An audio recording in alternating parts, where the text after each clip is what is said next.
전세계 최대 승차 공유업체 우버, 중국판 우버 디디추싱, 세계 최대의 숙박 공유업체 에어비앤비, 세계적 사무실 공유업체 위워크, 그리고 한국 카쉐어링 서비스 소카.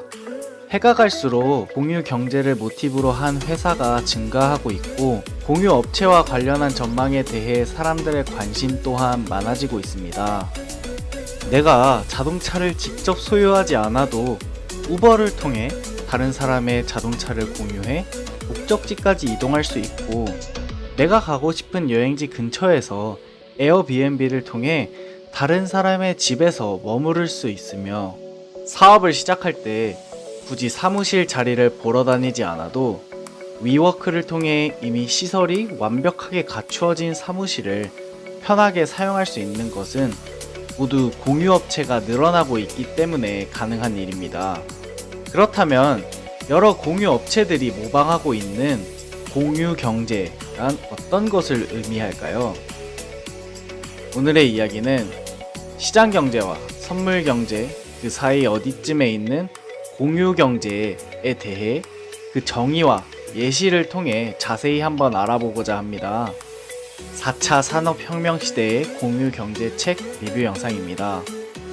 우선 공유경제의 정의를 이해하기 위해선 시장경제와 선물경제가 어떤 것인지부터 시작해야 됩니다. 시장경제란 우리가 알고 있듯이 이윤을 극대화하기 위해 가격을 책정하고 소비자와 공급자가 거래하는 자유시장 경제 체제를 의미합니다. 이에 반대편에 있는 선물 경제는 gift란 말 그대로 선물로 돈을 바라고 물건을 주는 것이 아닙니다. 상업적 요소가 아니라 물건을 주는 증여의 행위를 통해서 사회적 관계를 형성하고, 이를 통해 사회 구성원들 간의 신뢰를 쌓게 되는 것이죠.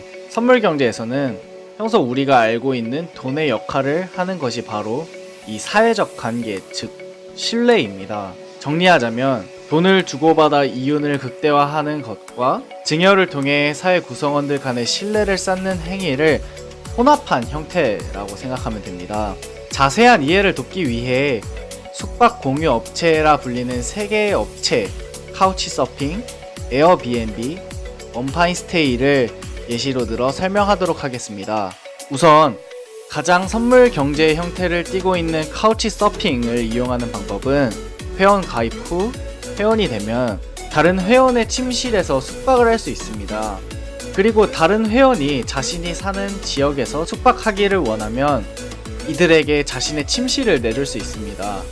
여기서 자신의 침실을 내줄 때 돈이 오고 가지 않으며 자신이 받은 만큼 그대로 돌려줘야 한다라는 이런 서비스도 존재하지 않습니다. 그저 자신의 침실을 내주며 준 만큼 돌려받는 그런 체제가 아니라, 우리가 친구의 집 근처로 여행 갔을 때 하루만 재워달라라고 사정하는 것처럼 낯선 사람의 집에서 머무를 수 있도록 연결해주는 서비스입니다. 그렇다면 자연스레 집을 제공하는 사람은 어떤 이득을 얻는 것인가 의문이 들 텐데요. 카우치서핑은 숙박 플랫폼이 아니라 일종의 소셜 네트워크 서비스입니다. 회원들은 자신의 집을 공유함으로써 새로운 친구를 사귀고 그들과 새로운 공동체를 형성하는 것 그 자체를 의미 있는 행위로 인식하고 있다는 것을 의미하죠. 기존의 우리에게 익숙한 시장 경제에서는 설명하기 조금 힘든 플랫폼이라 할 수 있습니다. 카우치서핑과 완전히 반대편에 있는 가장 시장 경제를 표방하는 것이 바로 원파인스테이입니다. 원파인스테이는 고급스러운 주택, 요트, 별장 등을 빌려주는 사이트입니다. 이 서비스는 우리가 알고 있는 호텔과 같이 친구 교체, 24시간 항시 서비스 등의 편의시설을 포함해 숙소 주인이 자신의 고급스러운 주택을 공유하는 것을 의미합니다.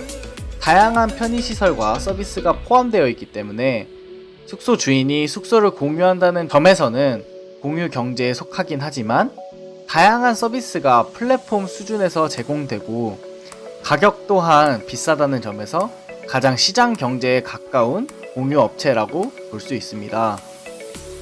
숙박 공유 업체 중 가장 중립적인 위치라 부를 수 있는 서비스가 그 유명한 에어비앤비입니다.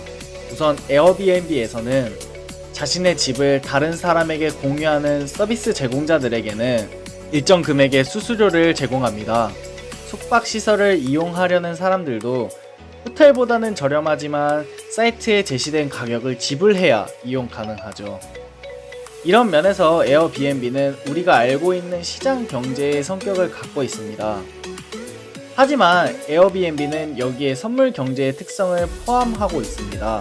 에어비앤비 호스트 중에는 다른 사람에게 자신의 여유로운 공간을 마치 선물인 것처럼 무상으로 제공하고 자신이 만든 음식이나 가지고 있는 와인 등을 제공하는 것이 바로 선물 경제의 특성이라 할 수 있습니다. 나아가 에어비앤비 이용자는 다른 사람의 가족 사진 등 집 안에 있는 사적인 것들을 공유하며 사회적 교감을 한다는 것을 알 수 있습니다. 호텔에서 머무를 때는 아무 생각 없이 수건을 던져 놓는다면 에어비앤비를 사용할 때는 그렇지 않는다는 것도 마찬가지죠. 또 마지막으로 아무런 혜택이 없어도 숙소에 대한 리뷰를 남길 때 다른 사람들에게 정보를 제공함과 동시에 그 숙소에 묵는 것에 대한 장점들을 나열하는 것도 선물 경제의 특성이라 볼 수 있습니다. 종합하자면 공유경제란 평상시 우리가 익숙한 시장경제에 증여와 사회적 유대를 바탕으로 하는 선물경제의 중간에 위치한 새로운 유형의 경제체제라 할 수 있습니다. 다음 시간에는 공유경제와 관련된 디지털 산업의 기반이라 할 수 있는 이베이에 대해서 자세히 한번 알아보도록 하겠습니다. 책벌레 달림입니다. 감사합니다.